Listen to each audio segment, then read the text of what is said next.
بسم الله الرحمن الرحيم.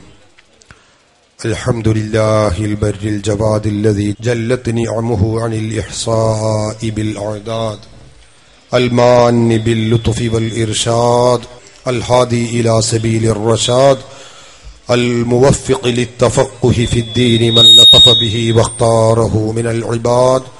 أحمده أبلغ حمد وأكمله وأزكاه وأشمله، وأشهد أن لا إله إلا الله وحده لا شريك له، وأشهد أن سيدنا محمدا عبده ورسوله المصطفى المختار صلى الله عليه وسلم وزاده فضلا وشرفا لديه. الصلاة والسلام عليك يا سيدي يا رسول الله، خذ بيدي قلت حيلتي أدركني يا رسول الله.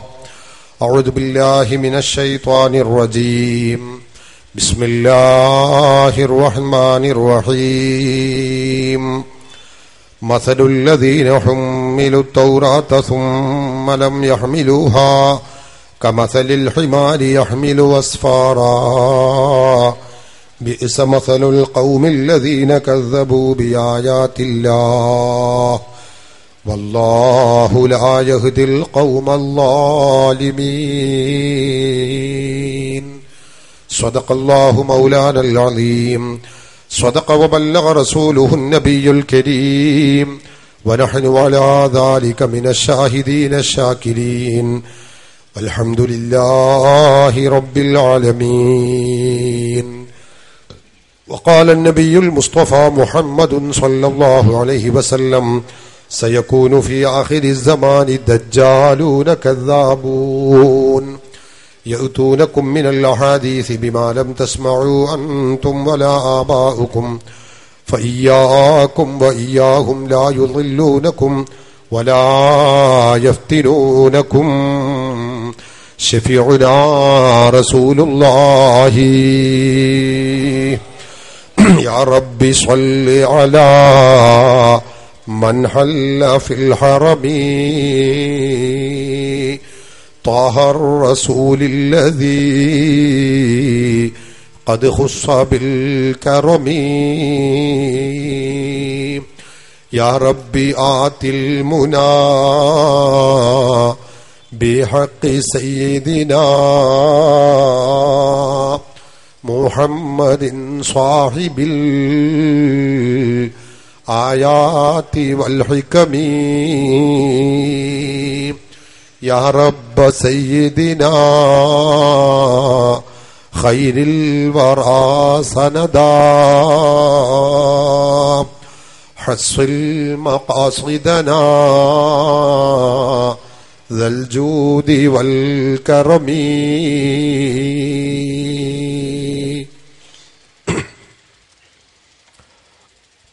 ആദരണീയരായ സമസ്ത കേരള സുന്നി യുവജന സംഘം സംസ്ഥാന ഉപാധ്യക്ഷൻ അഭിമന്യരായ ഉസ്താദ് മാരായമംഗലം അബ്ദുറഹ്മാൻ ഫൈളി, വേദിയിലുള്ള പണ്ഡിതന്മാരെ, വിശിഷ്ടാതിഥികളെ, കാരണവന്മാരെ, സഹോദരങ്ങളെ, സുഹൃത്തുക്കളെ, നല്ലവരായ ശ്രോതാക്കളെ, സത്യാന്വേഷികളായ സുഹൃത്തുക്കളെ, ഇവിടെ ഇങ്ങനെ ഒരു പരിപാടി നടത്താനുള്ള സാഹചര്യവും പശ്ചാത്തലവും ഒക്കെ നമ്മൾ മനസ്സിലാക്കിയത് കൊണ്ട് ഞാൻ അതേക്കുറിച്ചൊന്നും ദീർഘമായി പറയുന്നില്ല. അല്ലാഹു സുബ്ഹാനഹു വ തആല മനുഷ്യരായ നമുക്ക് നൽകിയിട്ടുള്ള ഏറ്റവും വലിയ അനുഗ്രഹമാണ് അവൻ നമുക്ക് ഹിദായത്ത് നൽകി എന്നത്. ആ ഹിദായത്ത് നൽകുക എന്നത് അല്ലാഹു നൽകിയിട്ടുള്ള മഹത്തായ അനുഗ്രഹമാണ്. അല്ലാഹു ആ യഥാർത്ഥ ഹിദായത്തിൽ നമ്മളെയൊക്കെ, നമുക്ക് വേണ്ടപ്പെട്ടവരെയും അടിയുറപ്പിച്ചു നിർത്തി തരുമാറാവട്ടെ. സഹോദരന്മാരെ, നമ്മൾ ആര് തന്നെ ആയിട്ടും, എത്ര വലിയവരായിട്ടും, സാമ്പത്തികമായ പുരോഗതിയുള്ളവരായിട്ടും, വാഗ്വിലാസം കൊണ്ട് അമ്മാനമാടുന്നവരായിട്ടും തന്നെ ഹിദായത്ത് ലഭിച്ചുകൊള്ളണം എന്നില്ല. അത് അല്ലാഹു നൽകുക തന്നെ വേണം. അല്ലാഹു നൽകിയെങ്കിൽ മാത്രമേ ഹിദായത്ത് ലഭിക്കുകയുള്ളൂ. അള്ളാഹുവിന്റെ ഖുർആൻ തന്നെ നമ്മെ പഠിപ്പിച്ചത് നമുക്കറിയില്ലേ? വല്ലാഹു യഹ്ദി മൻ യശാഉ ഇലാ സിറാത്തിൻ മുസ്തഖീം. സൂറത്തുൽ ബഖറയിലെ 264 വാക്യത്തിൽ അള്ളാഹു പഠിപ്പിച്ചിട്ടുണ്ട്. അള്ളാഹുവാണ് സിറാത്തുൽ മുസ്തഖീമിലേക്ക്, നേരായ മാർഗത്തിലേക്ക്, നേർവഴിയിലേക്ക് ഹിദായത്തിലാക്കുന്നവൻ. പക്ഷേ അത് എല്ലാവരെയും ആക്കുകയില്ല. മൻ യശാഉ, അള്ളാഹു ഉദ്ദേശിക്കുന്നവരെ മാത്രമേ അള്ളാഹു ഹിദായത്തിലാക്കുകയുള്ളൂ. നിങ്ങൾ നോക്ക്, നമുക്കറിയില്ലേ, ആദിമ മനുഷ്യനായ ആദം നബി അലൈഹി സ്വലാത്തു വസ്സലാം, നമുക്കെല്ലാവർക്കും അറിയും, അള്ളാഹു ബഹുമാനിച്ച മഹാവ്യക്തിത്വമാണ്. ആ ആദം നബി അലൈഹി സ്വലാത്തു വസ്സലാം സ്വർഗലോകത്ത് ജീവിച്ചുകൊണ്ടിരിക്കുമ്പോ അവിടെ അനേകം മലക്കുകളുണ്ട്. ഉപരിലോകത്ത് വളരെ മലക്കുകൾ ഉണ്ടായിരുന്നു. ഉന്നതന്മാരായ മലക്കുകൾ. ലാ യഅസൂനല്ലാഹ, അള്ളാഹുവിനെ ഒരിക്കലും എതിര് പ്രവർത്തിക്കാത്ത, പറഞ്ഞതു മാത്രം ചെയ്യുന്ന മലക്കുകൾ. അള്ളാഹുവിന്റെ മലക്കുകൾ ലോകത്ത്, സ്വർഗലോകത്ത് ഉണ്ടായിരുന്നത് ചരിത്രത്തിൽ കാണാം, ഖുർആനിൽ കാണാം. ആ മലക്കുകളുടെ കൂടെ കഴിഞ്ഞിരുന്നയാളായിരുന്നു ഇബ്ലീസ് ലഅനത്തുല്ലാഹി അലൈഹി. നമുക്കറിയില്ലേ, ഇബ്ലീസ് മലക്കുകളുടെ ഗുരുവര്യനായിരുന്നു, ഉസ്താദായിരുന്നു. ഇവിടെ വന്ന് പ്രസംഗിച്ച മൗലവിമാരെക്കാളൊക്കെ ഏറെ വലിയ താടിയുള്ളയാളായിരുന്നു, വലിയ പ്രായമുള്ളയാളായിരുന്നു. പാണ്ഡിത്യം കൊണ്ട് ഇന്ന് കേരളത്തിലുള്ള മൗലവിമാരെ എല്ലാവരെ വെച്ചാലുമുള്ള പാണ്ഡിത്യത്തെക്കാളും ഒരുപടി മുന്നിലായിരുന്നു ഇബ്ലീസ്. നമുക്കറിയില്ലേ, അങ്ങനെയുള്ള ഇബ്ലീസ് മഹാത്മാക്കളായ മലക്കുകളോട് കൂടി സഹവസിച്ച് കഴിഞ്ഞിരുന്ന ആ സന്ദർഭത്തിൽ തന്നെ ആ ഇബ്ലീസിന് ഹിദായത്ത് നഷ്ടപ്പെട്ടു. അല്ലാഹു സുബ്ഹാനഹു വ തആല ഇബ്ലീസിനെ സ്വർഗത്തിൽ നിന്ന് പുറത്താക്കി. അല്ലാഹു പറഞ്ഞത് എന്താണ്? പരിശുദ്ധ ഖുർആൻ നമ്മെ പഠിപ്പിച്ചത് കാണാം.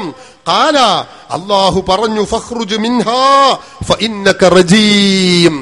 പോടാ, നീ സ്വർഗത്തിൽ നിന്ന് പുറത്തേക്ക് പോകൂ, നീ അഭിശപ്തനാകുന്നു. വ ഇന്ന അലൈക ലഅനതി ഇലാ യൗമിദ്ദീൻ, ഖിയാമത്ത് നാൾ വരെ എന്റെ ശാപം നിനക്കുണ്ടെന്ന് പറഞ്ഞ് അല്ലാഹു സ്വർഗത്തിൽ നിന്ന് പുറത്തേക്ക് ചാടിച്ച ആ ഇബ്ലീസ് ലഅനത്തുല്ലാഹി അലൈഹി നമുക്കറിയാം. ആ ഇബ്ലീസിന്റെ അത്ര പാണ്ഡിത്യവും അത്ര പ്രായവും അത്ര താടിയുമുള്ള ഒരു മൗലവിയും പിന്നീട് ഉണ്ടായിട്ടില്ല. പിന്നീടുണ്ടായ മൗലവിമാരൊക്കെ ആ ഇബ്ലീസിന്റെ അനുയായികളാണ്, അതിൽ സംശയമില്ല. അതിൽ ഞാൻ ഒരാളോടും അഭിപ്രായ വ്യത്യാസത്തിനുമില്ല.